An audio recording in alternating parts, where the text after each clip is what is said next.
Көзіңді аш, оян қазақ, көтері басты. Өткізбей қараңғыда бекері жасты. Жер кетті, дін нашарлап, халық арам боп, қарағым енді жату жарамасты.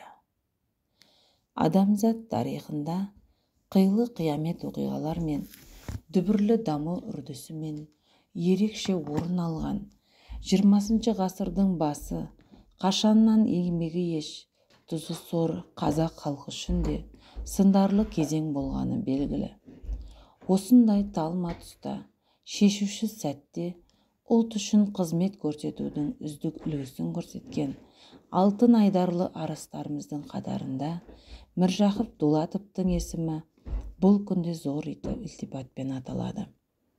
Сондай аумалы төкпелі ала сапран кезеңде халқының жоғын жоқтап, мұңын мұңдап, аузы алты қарыс патша үкіметіне қарсы бас көтерген қазақ азаматтарының іс-әрекетінің ұлт азаттығы үшін күрес деп бағалаған жөн.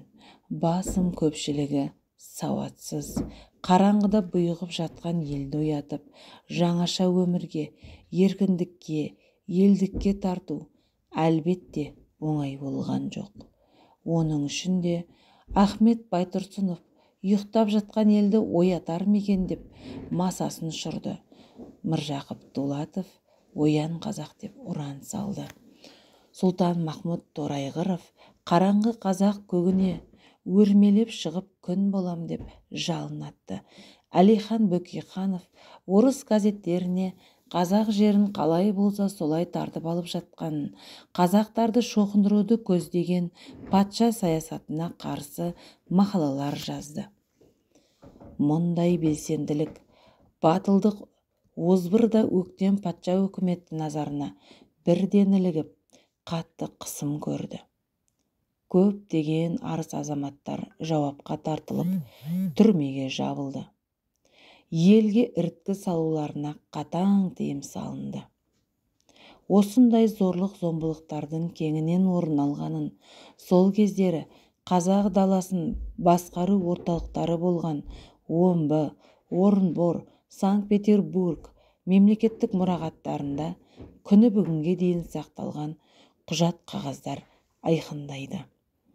20 ғасырдың 10 жылдарында жарық көріп, қазақ даласына жаумай жасын түскендей әсер еткен Міржақып Дулатовтың оян қазақ өлеңіне қатысты қозғалған өндірістік іс құжаттарын Омбы облыстық мемлекеттік мұрағаттарынан ұштастыруға болады. Әкесі Дулат ескіше оқыған, өз дәулеті өзіне жетерліктей шағын шаруашылығы бар, көз ашық адам болса керек. Балаларының үлкені Асқарды әуелі мұсылманша, соң орысша оқытып, заң қызметіне бейімдеп үлгерген Дулат, кіші баласы Міржақыпты да сол үрдіспен ал дегенде ауыл молдасына береді.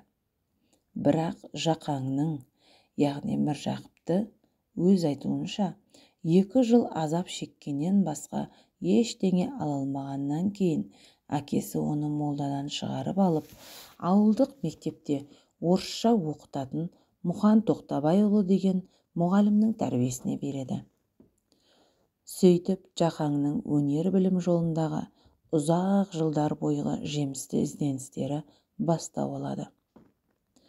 Бұл ретте айта кету керек, жаңағы Мұқан мұғалім де, одан кейінгі Ахмет Байтұрсынов та, Асқар Міржақыптар да халықтың шын жанашыры болып туып, оның нұрлы болашағын ойлап, жанкештілікпен атқарған алып қызметінің арқасында мәңгілік маңызы бар іс тындырған, торғай топырағына сарқылмас білім нәрін сеуіп өткен Ыбырай атамыздың ұлы ағартушы Ыбырай Алтынсарин мектебінің түлектері еді.